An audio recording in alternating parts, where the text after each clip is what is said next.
Hello. Welcome to the Absolute Football Podcast. I'm Sam today, hosting. Very excited today. This is our first episode on a standalone individual women's football episode. So very exciting for us today. We are, of course, going to be talking about the World Cup, the Women's World Cup, which starts very shortly. We're recording this a couple of weeks before, so excitement levels are starting to increase for the tournament. But of course, I can't come alone. I've got my super co-host with me, as you've have seen on our main podcast, do some bits on the WSL before. Keira is here. Hello, Keira. How are you today? I'm great. How are you?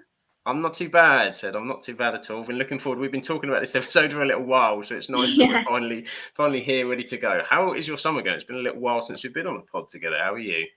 Well, it's going great for the fact I haven't got any Everton stress. So it's always a positive not having to watch him sometimes. So this is true. Yeah, apart from that, everything is going great.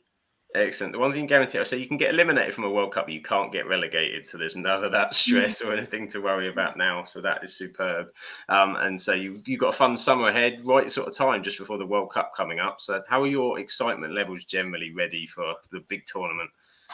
I mean, I'm so excited for it. It's another chance for people again to get involved with women's football and build on that momentum that was created by obviously the Lionesses win at the Euros. I think it's going to be a massive opportunity for everyone. Again, with ITV and BBC both broadcasting all the games, I think it's going to be a great opportunity for people to start watching and get more involved with women's football.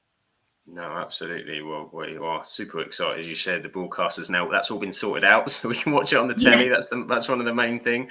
And we are super excited. I'm very lucky today to have with us. Beth Lindop is here, joined us. Our football writer, Beth, has come to join us and talk to us about the Women's World Cup as well. Beth, how are you? Thank you for coming and seeing us. No, thank you very much. Thank you for having me. Obviously, it's a very exciting time, as you guys have said, and a busy time coming up for all football writers. I think in the next couple of months, a lot of early starts and late nights and slightly crazy hours. So yeah, a busy period coming up, but an exciting one, and hopefully England can give us another summer to remember. Oh, that would be fantastic. I was going to ask actually. So yeah, with the football writing in there, have you got your schedule planned? How you're going to work it with the hours yet? Yeah, so we've to be fair, England games aren't so bad because they're at fairly decent time. So it's sort of maybe like a 6:30 start as opposed to a 3:30, which isn't too bad. And then we've got a couple of people over there as well. So we can. They're obviously on a slightly more normal schedule, but with crazy travel schedules as well. So yeah, it's going to be busy. It's going to be tiring, but hopefully it will all be worth it in the end. I'm sure it will be. I'm sure it will be. As you say, it's such fast paced as well, being a World Cup. There's things happening all the time, multiple games per day, lots to do. So, I mean, so for our viewers, just sort of give an introduction, sort of what it is you do as a writer and what you're involved in. Yeah, so I'm a women's football writer for Reach PLC. So Reach own host of regional and national publications, so the Mirror, Liverpool Echo, Manchester Evening News, Birmingham Mail. So basically we've got a team who are solely dedicated to writing about women's football. So we're all sort of designated in different parts of the country. So I predominantly, when the WSL season runs, I am based on Merseyside, so I do a lot on Liverpool and Everton. But we're sort of not exclusively to those clubs. We cover all the 12 clubs across the WSL and the Lionesses as well. So we're all things women's football really, which is great and is really nice to be part of a team that is completely focused on women's football, because obviously that's what the sport has been missing, I guess. There's some brilliant journalists out there who've been doing it for a good few years, but in terms of sort of major outlets, I guess it's not so common to have a full team based purely doing women's football, so it's nice to be a part of that. No, that's brilliant. As you say, something that's growing and you're heavily a part of and coming to the big crescendo. I mean, in terms of tournaments as you can get in a sport, a World Cup is the grandest stage of them all, as they say. How are your excitement levels? I would imagine you've kind of been writing and preparing about it for a long time, for suddenly to be on the eve. How are you feeling about the tournament? Yeah, very excited. Like you say, there's been pieces for the last couple of months. We've been sort of steadily getting ourselves ready for it and getting all the content ready for it. So yeah, it does sort of feel a little bit like Christmas Eve and we're just waiting for it to start. But yeah, I'm just hoping that the tournament goes well and is a great advert for women's football. I'm sure it will be. I think last summer was a bit of a fairy tale, really, wasn't it? England going all the way and doing it on home soil. It'll obviously be a very different experience this time round than being on the other side of the world. But it looks like there's going to be some great crowds over there as well, and hopefully there'll be people cheering on England back home, and they'll go and do us proud. Yeah, as you say, following on from last summer, it's so quick. I mean, it's very rare you get that kind of tournament into tournament in a very sort of short window. And you say, being the other side of the world, obviously Australia and New Zealand are hosting for say our viewers who are learning about the World Cup as we go through this episode. And it's the first ever to include 32 participants as well, I think. So Keira had a lot of homework to do on the groups, I know, in terms of going through all of those. There's lots of teams at this time, plus eight debut nations as well. So what are you expecting, Beth, in terms of different kind of football, bringing everything together? Do you think this will be a very different kind of tournament to we've seen before in women's football World Cups? Yeah, I mean, it certainly has all of the ingredients to be sort of the biggest spectacle in women's football history. And it's great, as you say, to see countries qualifying for the first World Cup. I mean, Haiti, who England are playing in their opening group game, it's their first tournament. So it's, it's great to see, countries who've never qualified before go into the first major tournament. That's always great to see. And it obviously makes things more interesting as well, because it's different types of opposition. And that's one thing England will have to be prepared for when they fly out there, is that they'll have lots of different types of opposition that they'll need to beat. Very often they're going to be the dominant force. They're going to be the side with the most possession, the most chances. But as we saw against Portugal, the England's final game on home soil on Saturday just gone. It's not always about who's the best side on paper. It's about, how things go on the day. And obviously against Portugal, England were held to a goalless draw. So they're going to have to be prepared to be patient and be frustrated probably by a lot of different teams who'll be doing everything within their power to stop England from firing on all cylinders. But they definitely have the quality within the squads, in spite of the injuries that they've had, to have a good tournament. So but it'll be a really exciting few weeks. It certainly will. I think it's a month or so in all. So it starts July the 20th, all the way through to the 20th of August in Sydney. In terms of the final, it's been a bit of a wait since the WSL. I mean, so Keira, obviously you cover elements of the WSL as well. Have you felt that break? Have you felt it seemed like a long break? And do you think it's a good thing for the players, or is that maybe explaining perhaps a little bit of rustiness against Portugal the other day? I mean, I think it's a good thing having that sort of longer break in between, because it's giving more time in camp for the players, and you're adjusting to who's been selected and who you're playing with and who you're playing against, and they get that sort of more information and know what the background knowledge of what's going to happen and they're going to like approach going forward. I mean, I've massively felt it, the break in between. It feels like there's been no football for years, but it is mad. Obviously, with the only having 12 teams in the WSL, there are very limited games. But I mean, I think it is a really, really good thing that they have had that extra time with. Obviously, the England squad have been there for a few weeks now at St George's Park, and I just think that's a really, really good idea. It's made sense. They've kind of had their holidays as well, had a little bit of a break, time to refresh. It seemed like such a period of time since the WSL ended, since kind of all football kind of really ended. I mean, so we've got Wimbledon on the telly. We can tell Wimbledon's on the telly because it's raining today, by the way. So that's that the tennis has started, cricket and all sorts. But it's great to have the football back with a World Cup, and obviously it's going to be a massive tournament, as we said, with more teams sort of involved. And one thing we touched on was the Euros.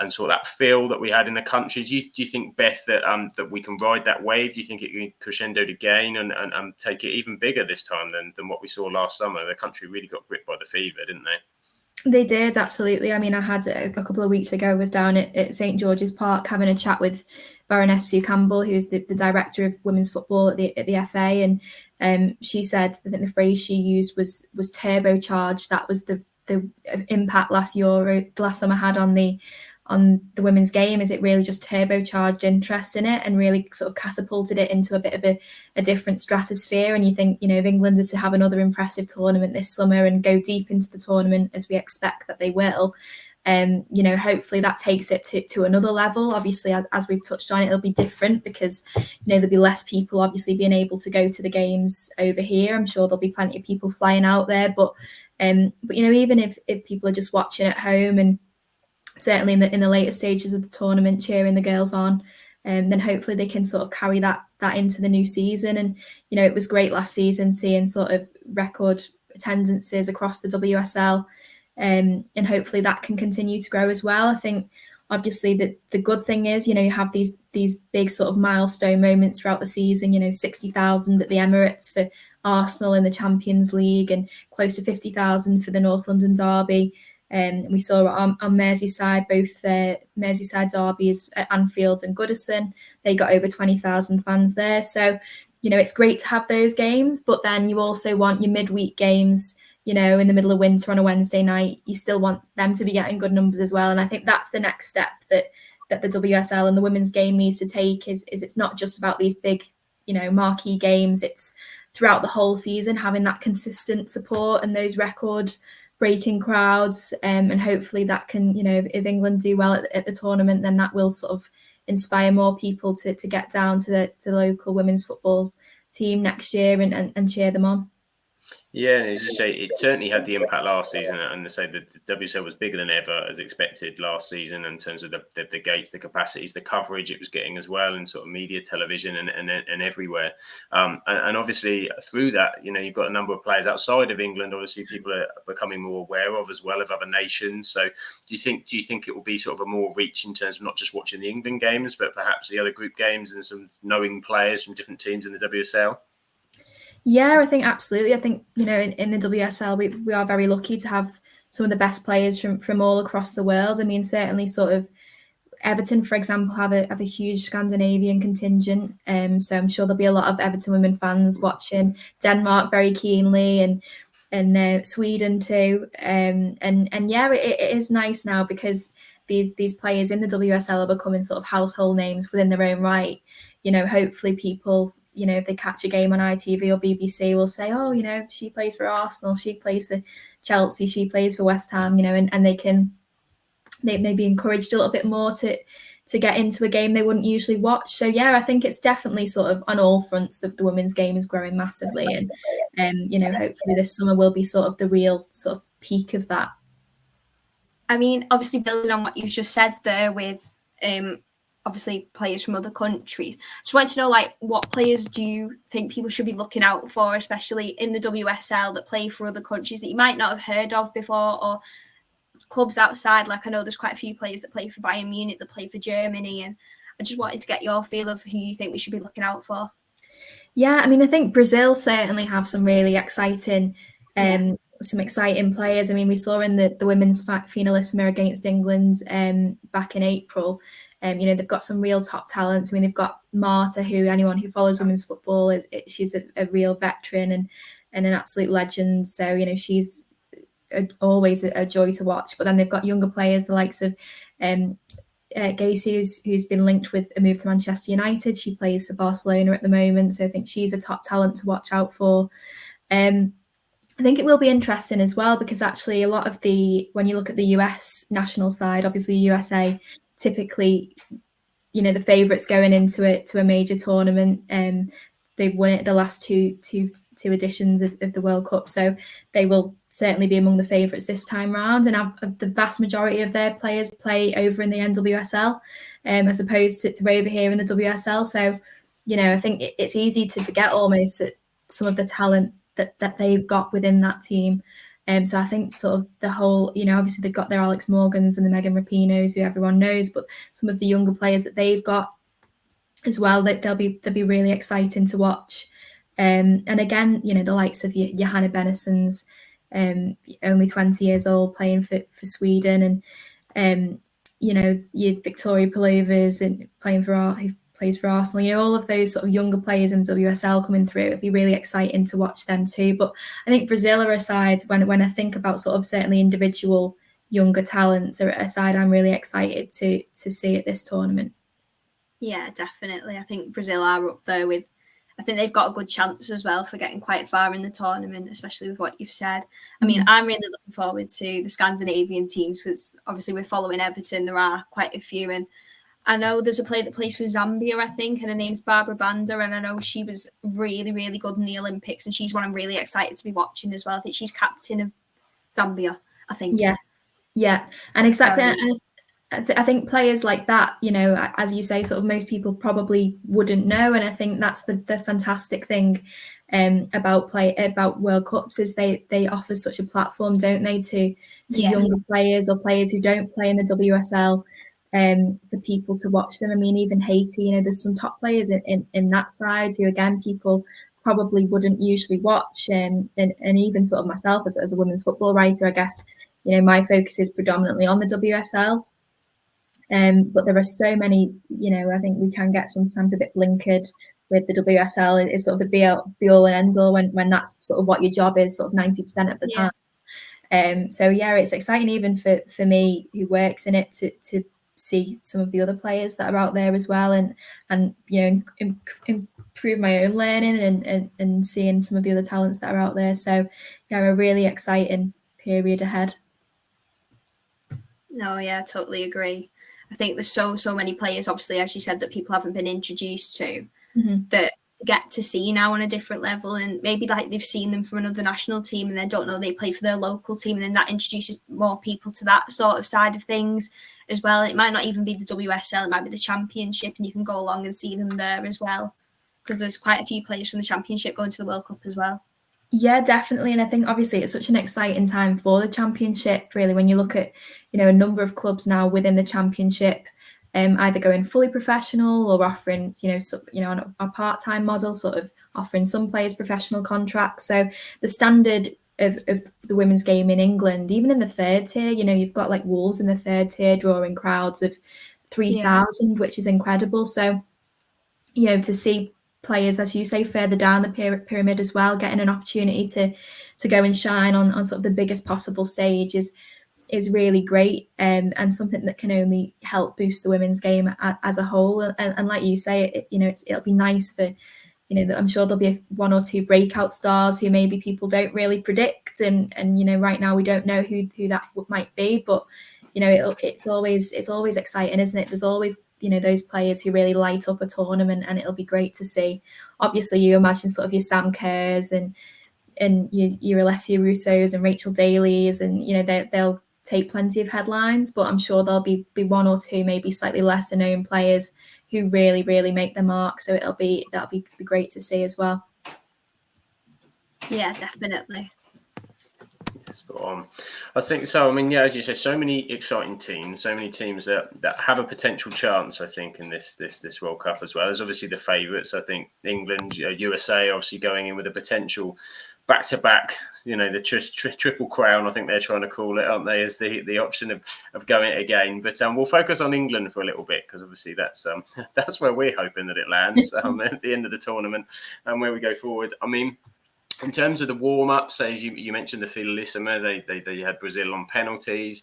Their last couple of games, losing to Australia back in April, 2-0, and the Portugal one recently. So at the time of recording, they've still got to play Canada now that they're going over, of course, to Australia. I mean, are you comfortable, Beth, in terms of what you've seen so far from the squad? Do you think some of that is just kind of the back end of the WSL and now they're kind of firing in, or has the lack of goals been a bit of a recent worry?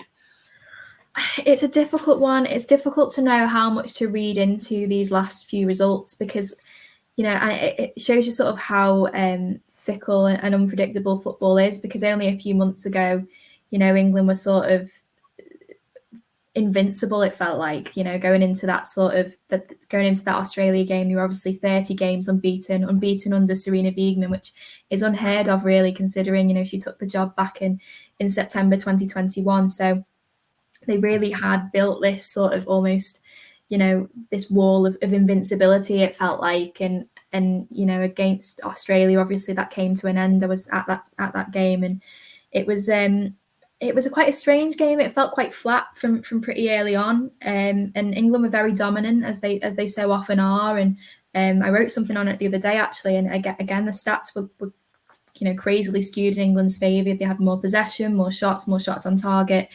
But obviously those metrics don't always win you games, do they? Unless you have the goals to back it up. And on that night, it was Sam Kerr and Charlotte Grant who sort of just took the moments that came to them, and that obviously proved to be England's undoing in the end.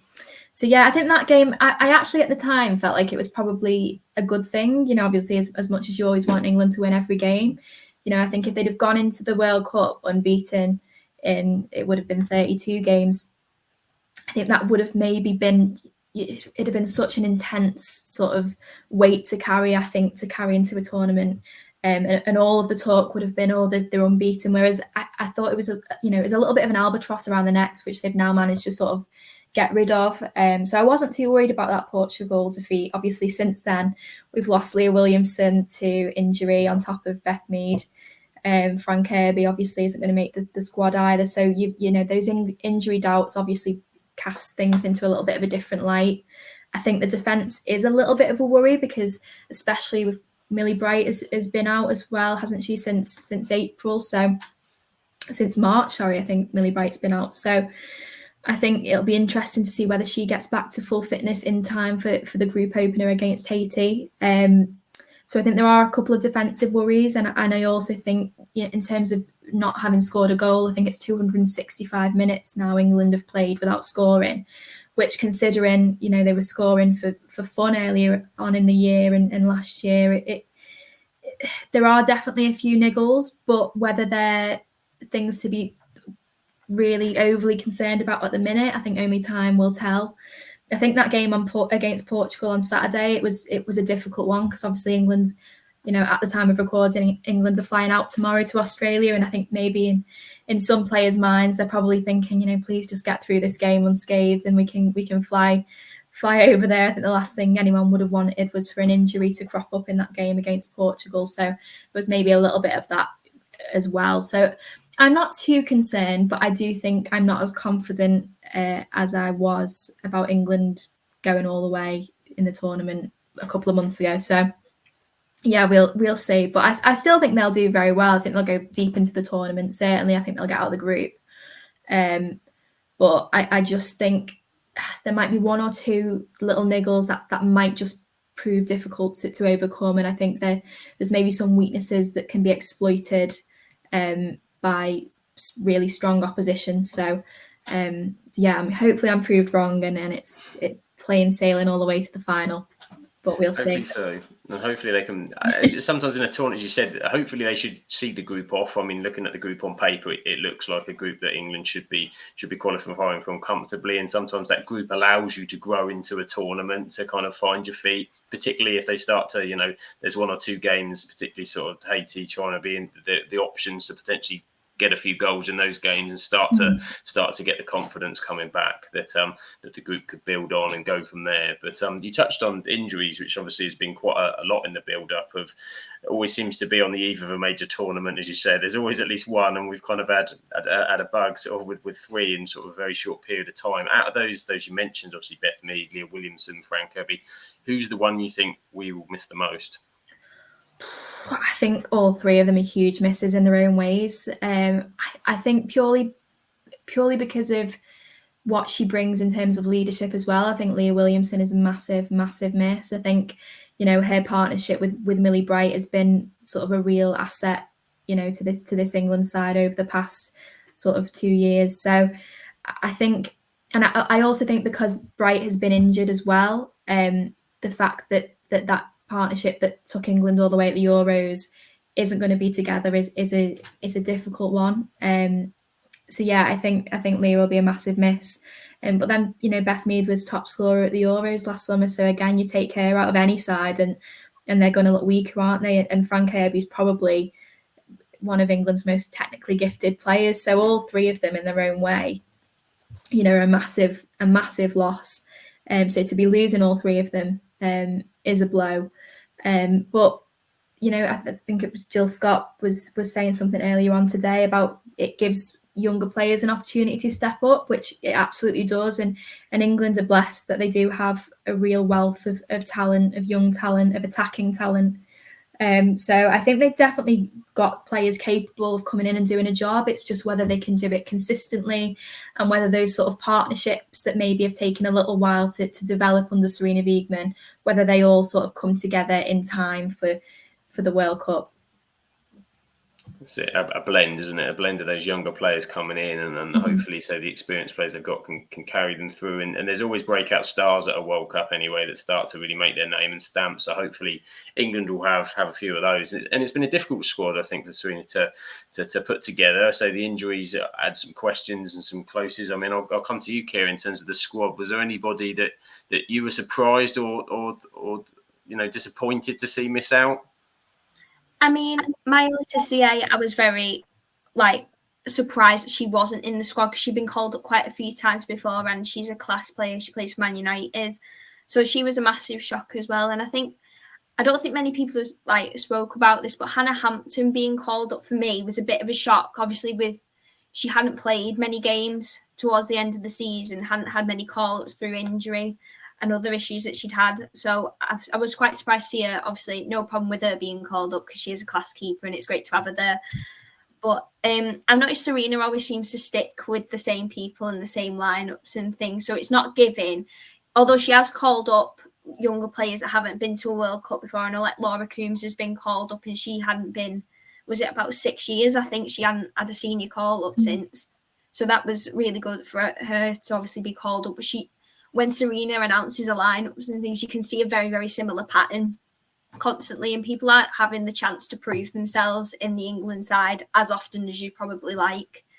So I think that's my issue that I've got with it. But apart from that, I am quite happy with who she has called up. It's still a deep squad despite with the injuries and the experience you've got, particularly in some of the attacking areas. We've still got a lot of options in there. And so prior to recording, I asked you both to put on your managerial hats and select the lineups. And so I'll just bring this up on screen if you're watching with us on YouTube. So Beth up first. Do you want to take us through your starting 11 for England game?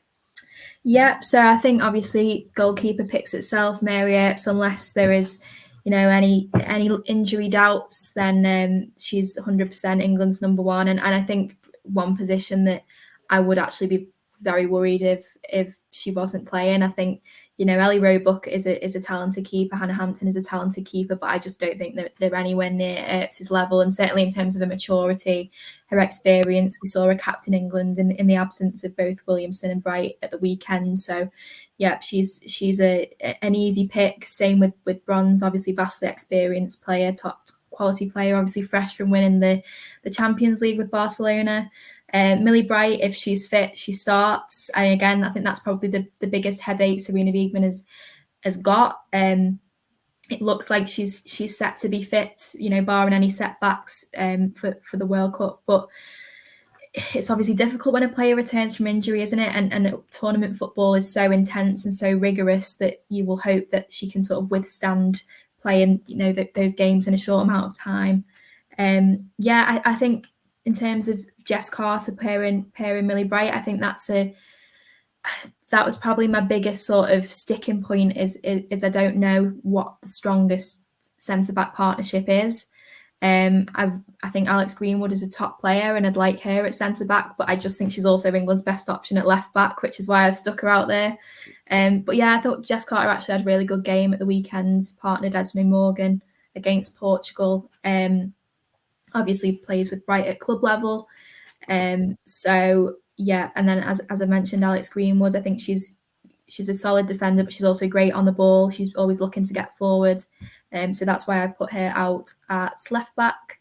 Again, Stanway and Walsh obviously started for England at the Euros. Experienced players, real quality players. I mean, Keira Walsh is probably England's best player, isn't she, when she's fit and firing? So they sort of pick themselves. And then Lauren James, obviously we haven't seen her sort of play in that sort of attacking midfield, number 10 role for England too often. But she did drop a little bit deeper against Portugal in the second half. And I think that's when we really saw the best of her. Obviously she's very capable of playing out wide as well, but I'd like seeing her in that sort of slightly deeper role. I think that's where she can really work her magic. it also makes room for Chloe Kelly out on the wing. I think she's a top player. Obviously, got the winner in the Euros, and she'll always be fondly remembered for that. But I think she's had an excellent season, certainly second half of the season for Manchester City, and a Manchester City teammate, Lauren Hemp, as well. I think they can really complement each other on either flank. And then for me, it was an easy decision putting Rachel Daly up front, 22 goals in 22 games for Aston Villa last season. She's just a natural goal scorer, isn't she? She's a real sort of clinical finisher, and a big fan of Alessia Russo too. I think she's a top player and actually did very well. Probably did better than Daly actually when she came on in the second half against Portugal. However, I think at this moment in time, I think we saw how effective she was as a super sub at the Euros for Alessia Russo, and I think that she could benefit from sort of playing that role again. I think the nice thing is that obviously England will be playing different types of opposition, so there'll be a chance to maybe rotate those forward options depending on who England are playing. But yeah, I think in terms of my strongest 11, I think Rachel Daly has to go in there as a starting number 9, and it was quite telling. I mean, even though I know Serena Wiegman has said she's not sure what a starting 11 is going to be, the squad numbers were confirmed the other day, and Rachel Daly does get the number 9 shirt. So whether that gives a little bit of an insight into how Serena sees things playing out this summer, who knows? But yeah, I think with all of the injuries, I think that is probably the strongest 11 that England can field at this moment in time.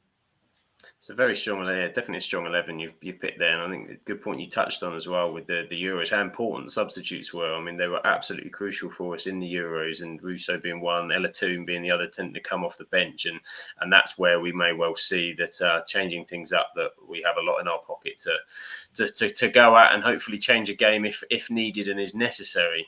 So I'll move over to Keira's side now, which is it's very similar actually. I think because a number of these players, everyone's in agreement, and a couple of the trickier positions I think maybe slightly different. But Keira, do you want to take us through your 11? Yeah. So obviously I've gone with Mary Earps in goal because there's no one else I'd really want in goal for England. She's a top keeper, obviously made some crucial saves in the Euros to keep us in the games. So yeah, Mary Earps definitely is going to be in goal for me. It was a really hard decision for the back too, because I was like, obviously you're going to, Williamson's such a big loss that Millie Bright's only just coming back from injury, as Beth said before. So I've gone with Millie Bright, but I've gone with Lotte Wubben-Moy. I think she's a very, very underrated defender, and she doesn't get as much recognition in the England side as I think she should. So I put Lotte at the back with Millie Bright. It was a very, very hard decision because I thought of Jess Carter as well, who has had more game time with the Lionesses of recent, and she's also played with Millie Bright at Chelsea. But I thought Lotte might have been the better option just for the fact that I do really highly rate her as a defender. At right back, I've gone with Lucy Bronze, very, very experienced player, been to multiple competitions with the Lionesses and is really, really experienced. So she was the only one I really wanted at right back. Left back, I've gone with Alex Greenwood. Had a great season, obviously, with Man City.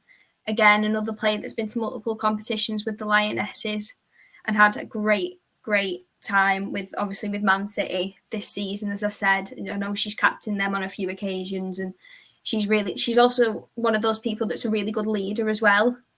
I think, obviously, with having Leah Williamson out, you want more of those leadership qualities in players because she's going to be a massive, massive loss to the side. I've gone with Georgia Stanway and Keira Walsh as our midfield pairing because obviously they played the Euros all the way through together, have played throughout the youth levels together and are really experienced players, both of them, obviously with Stanway playing at Bayern Munich and Keira Walsh winning the Champions League with Barcelona. I thought both of them were really, really strong pairing. In the number 10 role, I've gone with Ella Toone. Again, in the Euros in the summer, she was used as a super sub, but now I think it's her time to prove why she should be on the pitch. Obviously, she's had a fantastic season with Man United, was very unfortunate not to win the league with them. And I just think now it's her time to prove what she's got to the rest of the world. On the wings, I've gone with Chloe Kelly and Lauren Hemp, the same as Beth. I think obviously both had an amazing season with Man City, both so skillful, really, really good at going forward as well as defending. I think they both got those qualities in players that you really, really need at this sort of level.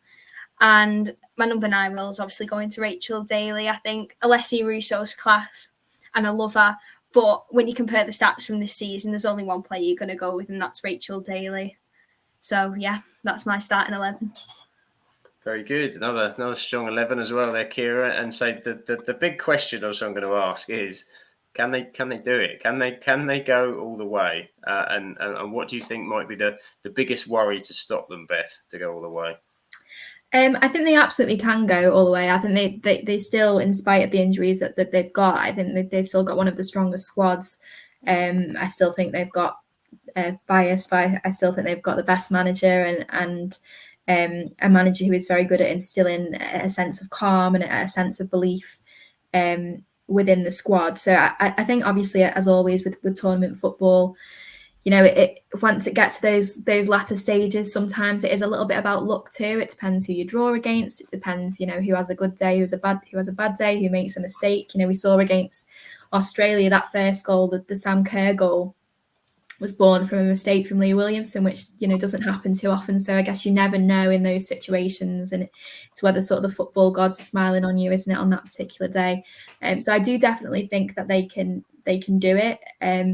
But I think, you know, if they were to come up against the USA, I think that would obviously be a challenge. I think it's more sort of psychologically than anything else, because, you know, I would probably man for man would back England to beat the USA. Obviously, they did that at Wembley back in October, but England, the USA are sort of a different beast when they get to a major tournament. So I think they will be a hard team to stop. I think Germany obviously came very, very close to getting something, well, to you know, forcing England to penalties at the Euros.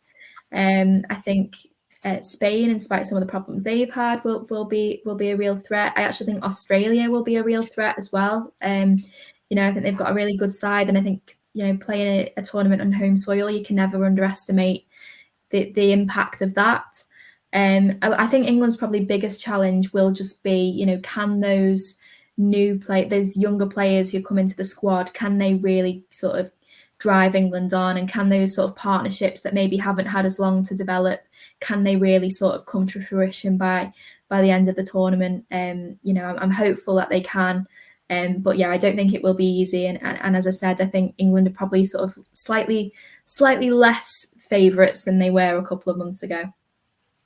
Yeah, totally. I mean, in our group as well, we have got quite a few difficult teams to come up against. And there's obviously now with 32 teams, I think there's 8 groups now. And obviously there's so many different, with the different groups, there's so many different teams, and there's so much like diversity and a variety of different skills. And I think it's going to be really, really hard to even predict who's going to get through.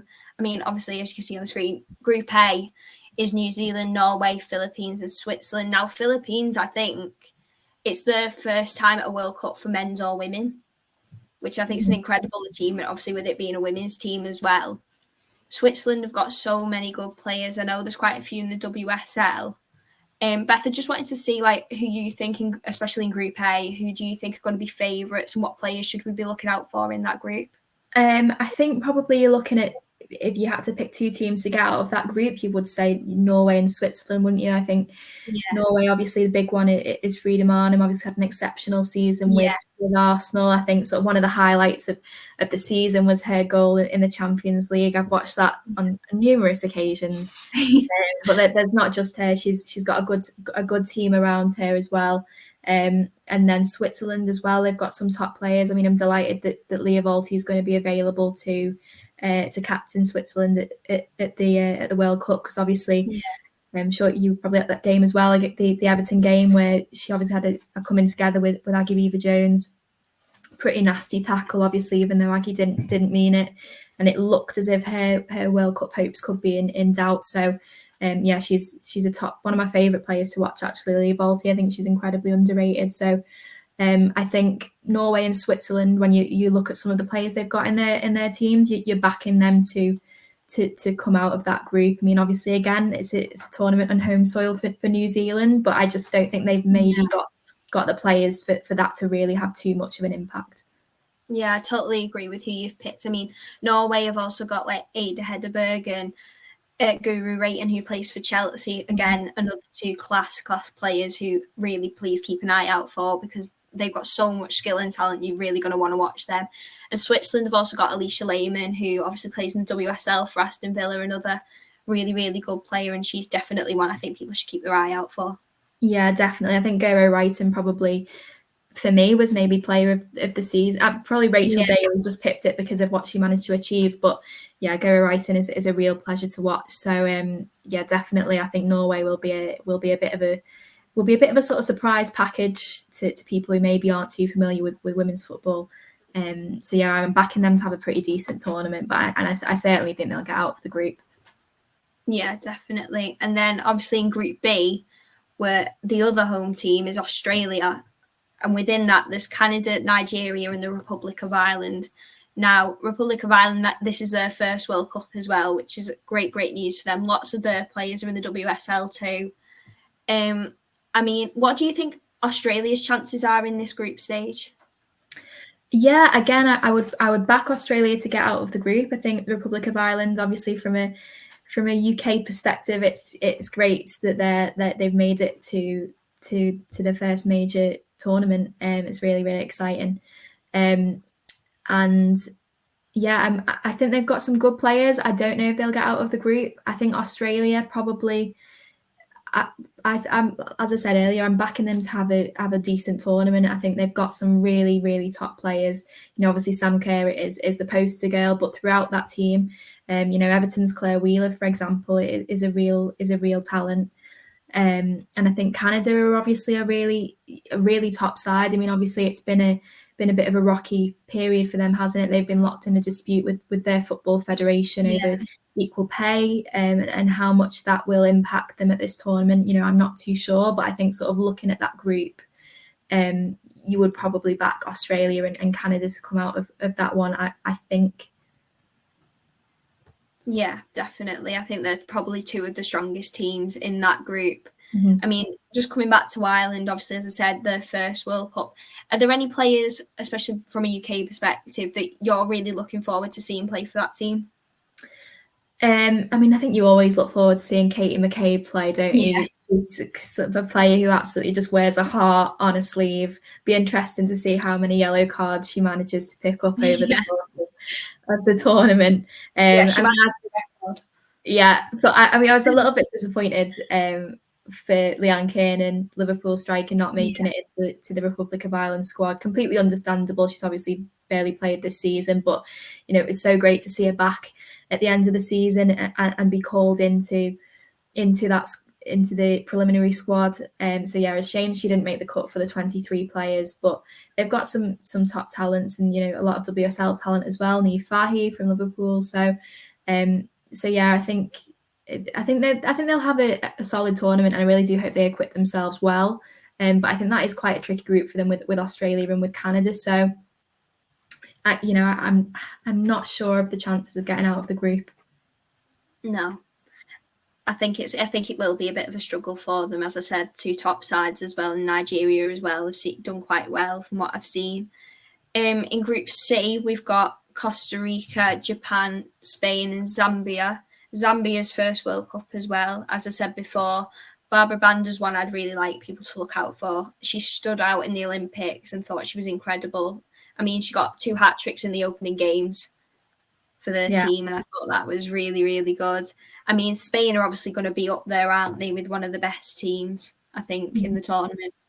Yeah, I think obviously with Spain, the only issue is obviously they've had, again, it's a real shame, but for a number of participating nations at this tournament, you know, that there's been so many sort of disputes that have been going on for various different reasons, and arguments with football federations, and Spain have sort of been probably one of the sides that has felt that, you know, the most, because they had 15 players refused to play under manager because of various different things and allegations, and it's all been a little bit of a mess. So it looks like the vast majority of those players will be returning for the World Cup. Obviously, Alexia Putellas, who missed the Euros with an ACL injury, it'll be amazing to see her back. But yeah, again, because Spain have had such a disrupted sort of 12 months, it will be interesting, I think, to see how they fare. But again, you back them to get out of the group. And I think another player that I will be keeping an eye on is Fuka Nagano for Japan. Obviously signed for Liverpool in January and has been sort of one of my absolute favourite players to watch over the second half of the season. I think Matt Beard described her as a diamond, and she absolutely is. She's a phenomenal talent. So looking forward to seeing her.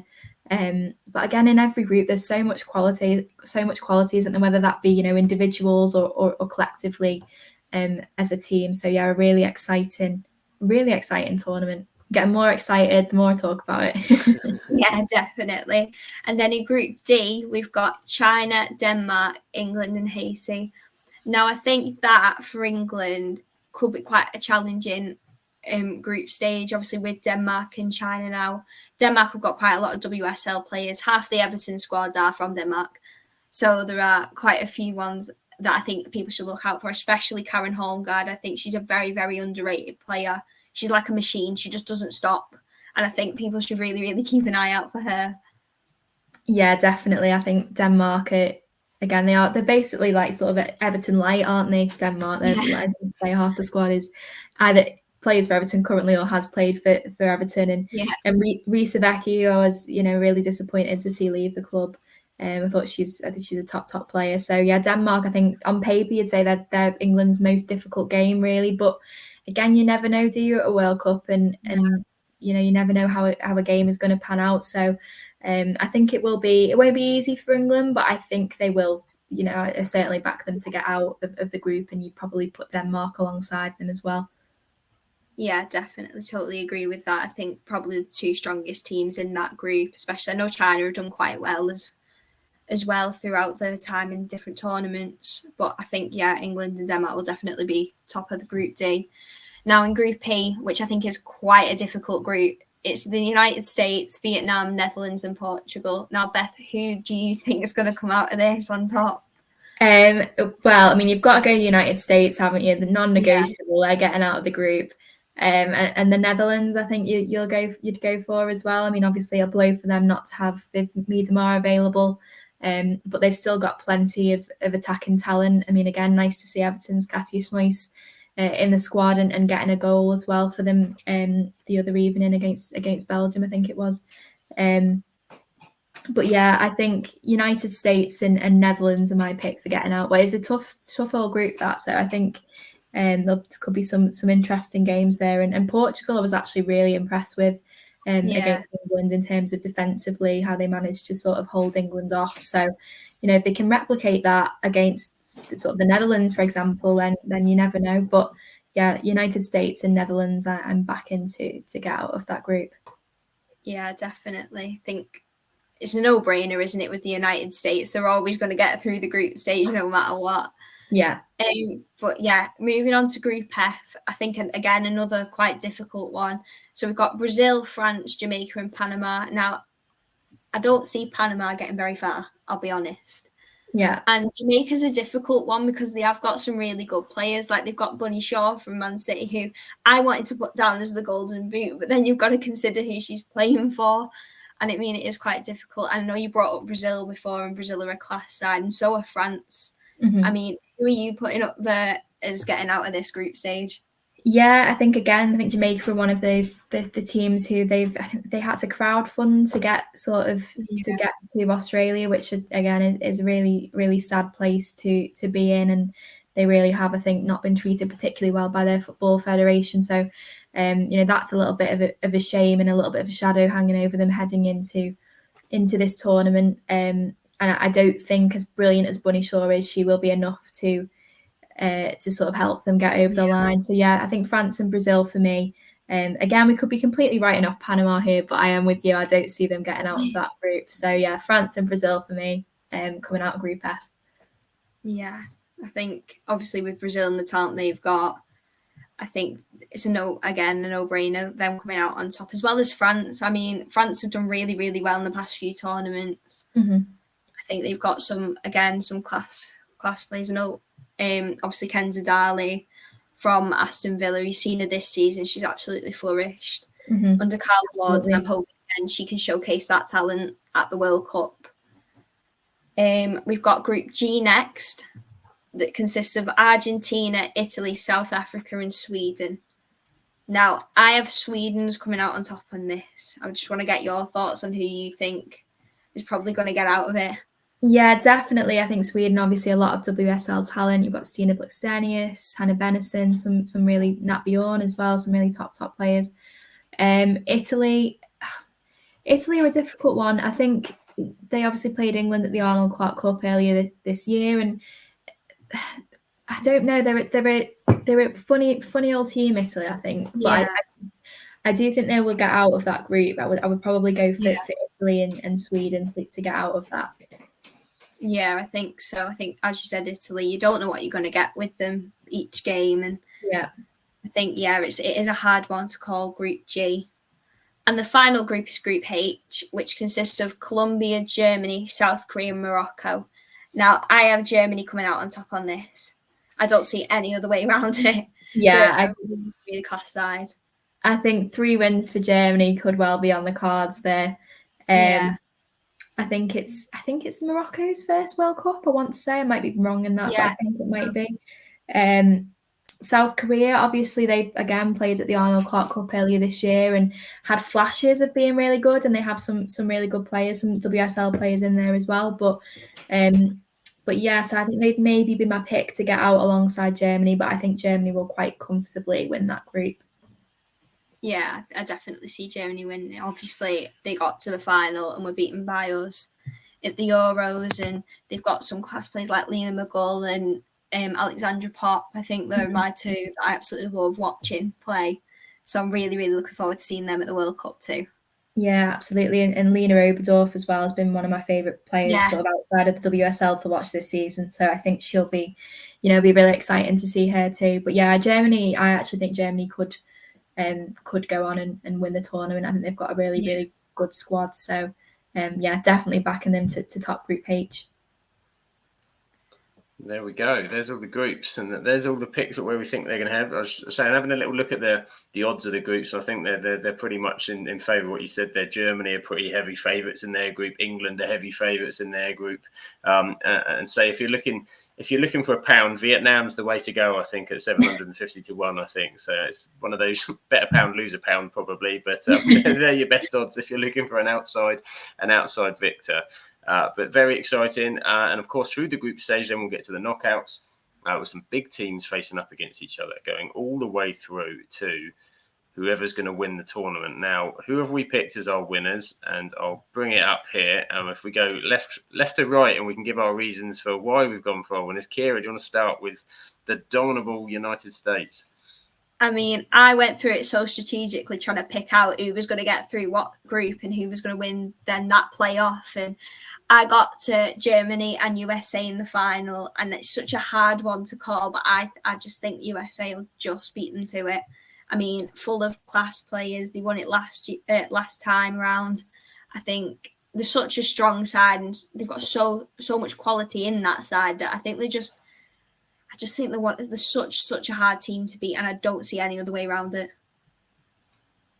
Very good. It says you can see it three in a row. You wouldn't bet against it, that's for sure. And Beth, as you said before, Germany, obviously you're fancying heavy favourites. What's your main reasons behind the Germans? It's so difficult, and I think it will be one of those 3 teams that are on the screen now. Absolutely, and maybe it's a little bit of reverse psychology. Like if I put out into the world that England aren't going to win it, maybe they do. Who knows? But yeah, I just think that they're a brilliant side. We saw how dangerous they were at the Euros, and again, it was that sort of master stroke of quick thinking by Chloe Kelly to bundle the ball into the net was the difference between England winning the Euros and it going to a penalty shootout and potentially going the other way. So, I think they're a match fit for absolutely any side. They've got some real top talent. Alex Pop is such a threat. Obviously, she had to pull out in the warm up at the Euros, and it would have maybe been interesting to see would that have affected the outcome last summer. But yeah, I think the USA, you can never count them out. I think England certainly have a very good chance. But I just think Germany seem quite a settled squad, and they've got so much talent that I've just got sort of a little feeling about them doing very well at this summer's tournament. Go Germany and USA are going to be close, and I of course have gone for England. I've gone for optimism with reckless abandon. We're going all the way. My feeling behind it is having won the Euros, the belief it gives the side, the strength they've got in there. So America and Germany are huge, difficult opponents and obstacles to come up. Hopefully with England getting that far to get through, but I just think that there might be enough. We're going to ride the wave of the Euros. Football's going to come home all over again. Why not? Let's be optimistic. I've been optimistic before, so I'm sure you can blame me when this all goes out and it all goes wrong. I've completely put the put the halters on it, but I'm going to go for England, and hopefully will be the case. Of course, we also went for our Golden Boot winners as well. Who's going to end up with the Golden Boot? And again, Keira, as you mentioned before, Alex Popp is your pick. I mean, yeah, obviously she's again a class player. And as Beth said before, she got pulled out in the warm-up of the Euros final, and I think it was between her and Beth Mead for the Golden Boot of the Euros. And I mean, if she'd have played in that game, would she have scored and would she have won the Golden Boot? So I think I thought of it that way as, well, she can showcase her talent here and hopefully she won't have severe injuries unless she comes up against us then. But, I mean, we don't want that threat against us. But yeah, I think she's up there with probably one of the top goal scorers, I reckon, for the World Cup. Definitely a threat, and definitely one that England defenders will be worried about if they come up against. And Beth, you've gone for Rachel Daly. I have, yeah. I just don't think you can bet against a player who got 22 goals in 22 games, can you? I think if England do go deep into the tournament, which I think they will, regardless of whether or not they win it, I think she'll have ample opportunity to get some goals under her belt. I think she will be England's starting number 9 this summer. She's the sort of player who can get probably 3 or 4 goals in a single game when she's sort of fit and firing. So, if she maybe does that in the group stage and then gets a couple more later on in the tournament, I think she could potentially come away with the Golden Boot, which would be quite a feat considering she was a left back at the Euros. So, she's a top talent, and I think she will have a great tournament. Absolutely, yeah. Very normal to see a left back turn into a striker to win a Golden Boot. Hopefully, the case. I've gone on the same kind of thinking as well. So you can't go against that goal scoring record in the WSL for sure. And I just feel that there's goals in that group stage as well, and that will probably be where she puts kind of the base behind. And Keira's always telling me that she's the Haaland of the WSL. So that always sticks in my mind when I think about Rachel Daly. So I'm backing Rachel Daly to join into as well with a Golden Boot. So there we go.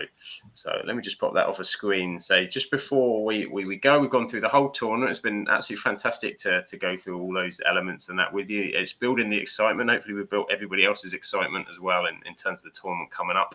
And just before we close, what's your final hopes for the tournament, Beth? Your final kind of comments on what we're going to expect at the World Cup?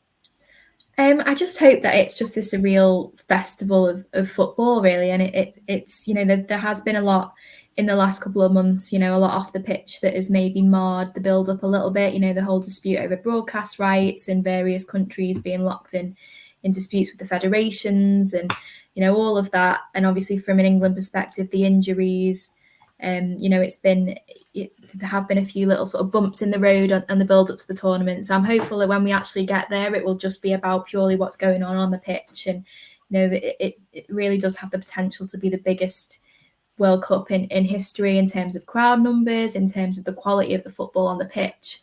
So I just hope it delivers that. And, if that means that England go all the way and help bring home another trophy, that would be the icing on top of the cake. Wouldn't it just? And Keira, same to you. What's your final hopes for the tournament before we go?